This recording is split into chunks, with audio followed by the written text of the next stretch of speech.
Kwadwo Bedu Abinkyi transport chairman. Nana bibi aboko de. Nanu ye di nkomo. Di nkomo wie ya na assembly fresh o. De soro mu tu anamo no ma clear drivers ni bi ni ade nti ye nya abotre ema won. Enra ena wo mo se obu frase. Enra ehwe ya chesa anhyada nkwanko wi aga bia. De na assembly na ka kire mo fufuru nti a wo mo entimi enye de wo mo kan.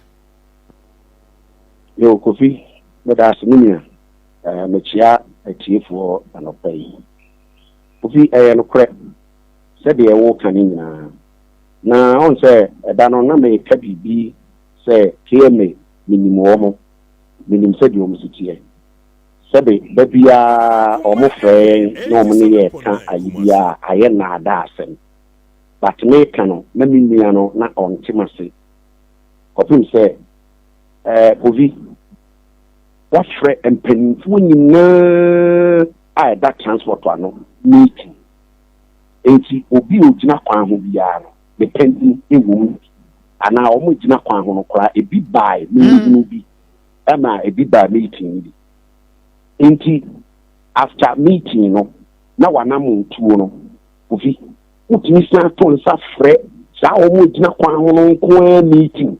Oh okay. Adi asem bi na akoka kire o ma fra o mo gina kwan no nko a meeting efia de ye twem ye yes frɛ o mo gina kwan no nko a meeting na nsa sampan no o mo hia yes o mo hia ya o mo busa o mo the reason why anti o ma be gina kwan no Kofi asem wi esanwo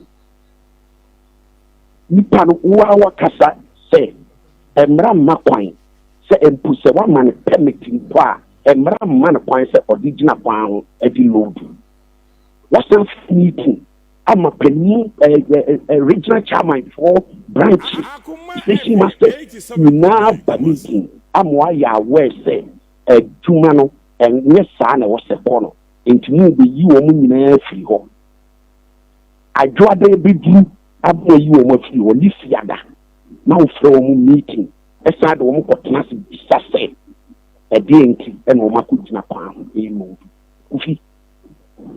Kofi na me kure ni de KMA ye no keka bibi ba ko nse de keka ba no ma hunu se sisi no yem se emra ma kwan se de bia wo se eye kwan ho ma lu bia o so ku na bo ba KMA wona ka ba be wa no ho mum ye ye wo ni tu se ye pe ye be ba be lu wo hey because Mobile Belodu KMA anymore. Yes, Kofi. Because Pampa so check. Check cars and non central market anymore. Just one about. Check G, the BNC. Na ye hospital. Yeah. Can run about so. Who you have station? After some more drivers, some more Abinkyi wori nyina ba Belodu KMA anymore. Obianwa obepa mo amobeko. Ajegon. Yes, yes, yes, kind. If Akwanya we so astre yenana ufufo okokoso.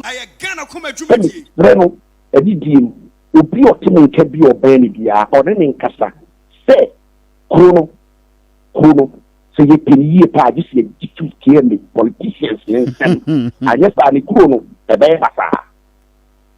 Na after say omuhia unauthorized drivers no omone munyanka sa abiem omnyanka sa abiem yenka ho hwintie de wani das what say de o share your box monthly em se Kofi ukura wunya ayi statement ni oh yeah so communicate me no omudi nkomo a omnyina ka so de no do so to omo pese omo de o share your no mutu obia yes the fine ya chewa o fine de be maw ni nyina e wo statement no so voice note sa babontin em so mo secretary no oba the voice note e babontin em wo bobo em me ye ka mo se mi na e kesi pia se joada o mo ntri ho a o ma be kwa kopam Kofi oni ade ye me ya pa ntime me kaseke me transport department no o mo ade wo ti o mo timusika me kan pray me kan bien se o mo timusika Omu di muska cha say they break Gigi ska de bre omo. Yes. Who evidence to that effect there? Yes. Police from Penny be na aware. Say a day a possible and you know to sadness. Would you make us in Bincho? KMA soldier penny or W or as someone all can say. Okay. Will be illegal.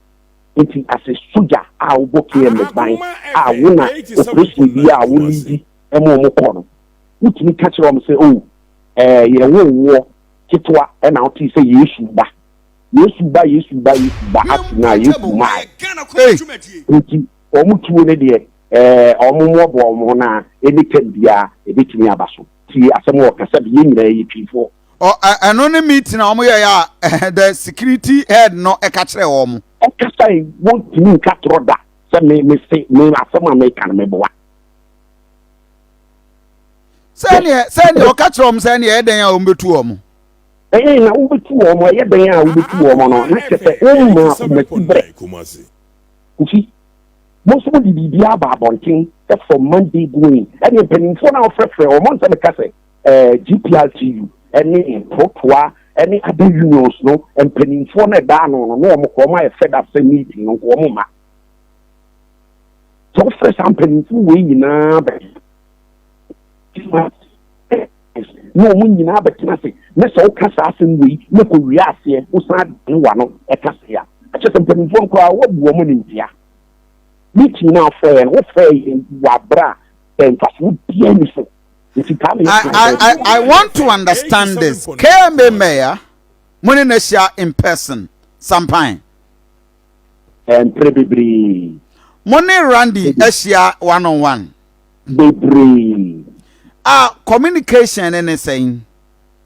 Ni nyina sa ade we so o mo gye akwan hulu ama yen na ye mra so no ye ho tere yen no ni nyina gye sa enema no so nsia emu letters petition ni ade ya ko Akoma regional minister who nyina se sa ade saying the Juma FM 87.9. Woman share no muntu ase na mra kwa nchesa amakum kwa ye tan kumachi kumanto so e baby okay nana Abinkyi transport chair jina soma me na me ne the transport officer and coordinator for KMA Randy was in Nkomo. Randy Kovia Santini, good morning. About Chuma Kwababa Akoma FM.